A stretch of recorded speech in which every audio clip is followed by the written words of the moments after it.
Hi everyone, welcome back to our channel Anju Telugu అమ్మాయి vlogs. ఈరోజు special recipe ఏమిటంటే అటుకుల బెల్లంతో ఒక మంచి టేస్టీ హెల్తీ స్వీట్ రెసిపీ. చిన్నపిల్లల బ్రెయిన్ పవర్ షార్ప్గా ఉండాలంటే ఈ స్వీట్ని తినాల్సిందే.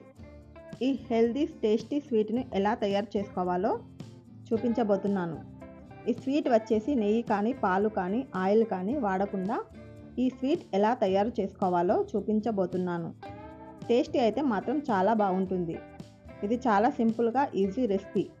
దీన్ని చేయడం కూడా చాలా సింపుల్. ఇక లేట్ ఎందుకు, ఈ స్వీట్ ఎలా తయారు చేసుకోవాలో చూపించబోతున్నాను. నేను ఇక్కడ 2 కొబ్బరి చిప్పలను తీసుకున్నాను. పెద్ద సైజు ఉన్న కొబ్బరి చిప్పలను తీసుకున్నాను. ఈ కొబ్బరిని చిన్న చిన్న ముక్కలుగా కట్ చేసుకున్నాను. చూసారు కదా, చక్కగా కట్ చేసుకున్నాను. ఇప్పుడు ఈ కొబ్బరి ముక్కలను మిక్సీ జార్లో వేసేసుకోవాలి. 3 కప్పుల వరకు కొబ్బరి పాలను తీసుకోవాలి. అందుకోసం పూర్తిగా 2 కొబ్బరి చిప్పలు పడతాయి. 2 పెద్ద సైజువి కొబ్బరి ముక్కలను మిక్సీ జార్లో వేసేసుకొని మూత పెట్టుకొని చాలా మెత్తగా గ్రైండ్ చేసుకోవాలి.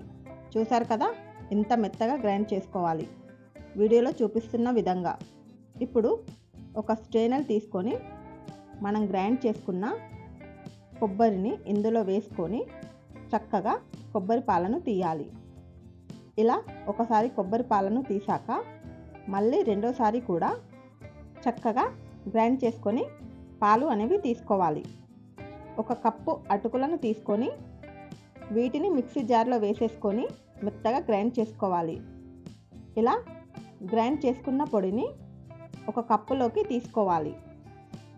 ఇలా మెత్తగా గ్రైండ్ చేసుకున్న పొడిని కొబ్బరి పాలలో వేసుకొని బాగా మిక్స్ చేయాలి.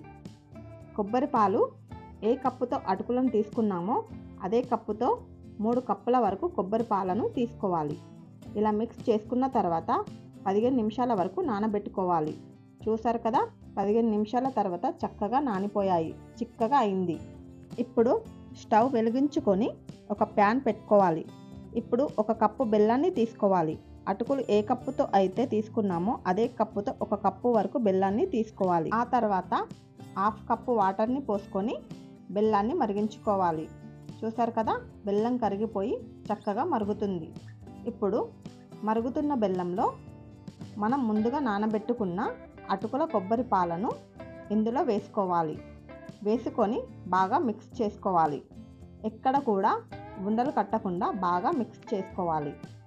ఈ స్వీట్ని ప్రిపేర్ చేసేటప్పుడు స్టవ్ అనేది లో ఫ్లేమ్లో పెట్టుకొని స్వీట్ని ప్రిపేర్ చేసుకోవాలి. గరిటెతో కలుపుతూనే ఉండాలి. చూసారు కదా, ఇది చాలా వరకు చిక్కగా అయిపోయింది. పూర్తిగా స్వీట్ ప్రిపేర్ అవ్వడానికి టైం పడుతుంది. దీన్ని ఓపిక్గా ప్రిపేర్ చేసుకోవాలి. కనీసం 25 నిమిషాల అయినా టైం పడుతుంది. స్వీట్ ప్రిపేర్ అవ్వడానికి ఇలా మిక్స్ చేస్తూ ఉండగా కొబ్బరిలో ఉన్న ఆయిల్ అంతా కూడా బయటికి వస్తుంది. చూసారు కదా, లైట్గా వస్తుంది. స్వీట్ తయారు అయ్యాక కమ్మటి వాసన వస్తుంది. కొబ్బరి పాలలో ఉన్న ఆయిల్ అంతా కూడా బయటికి వచ్చింది. నేను స్టవ్ని ఆఫ్ చేసుకొని ఇప్పుడు ఈ స్వీట్ని ఒక ప్లేట్లోకి తీసుకొని ప్లేట్లోకి వేసుకున్న తర్వాత పూర్తిగా చల్లారనివ్వాలి. ఇలా స్వీట్ అంతా కూడా సమానంగా పరుచుకోవాలి. చూసారు కదా, ఈ స్వీట్ అంతా చక్కగా చల్లారిపోయింది. స్వీట్ అయితే చాలా బాగా వచ్చింది. ఇప్పుడు మనకు నచ్చిన షేప్లో కట్ చేసుకోవాలి. ఇలా చేసి పెడితే స్వీట్ తినని వాళ్ళు కూడా చాలా బాగా తింటూ ఎంజాయ్ చేస్తారు. డైలీ ఈవినింగ్ పిల్లలకు స్నాక్స్ లాగా పెట్టండి, వాళ్ళకి బ్రెయిన్ పవర్ పెరుగుతుంది. చూసారు కదా, చాలా టేస్టీగా సాఫ్ట్గా ఈజీగా ఒక మంచి హెల్తీ స్వీట్ని ఎలా ప్రిపేర్ చేసుకున్నామో ఈ రెసిపీని మీరు కూడా తప్పకుండా ట్రై చేయండి. మీకు ఎలా వచ్చిందో నాకు కామెంట్ చేయండి. ఈ రెసిపీ నచ్చితే లైక్ చేయండి, షేర్ చేయండి. అలాగే అంజు తెలుగు అమ్మాయి వ్లాగ్ ఛానల్ సబ్స్క్రైబ్ చేయడం మాత్రం అస్సలు మర్చిపోవద్దు. Bye friends.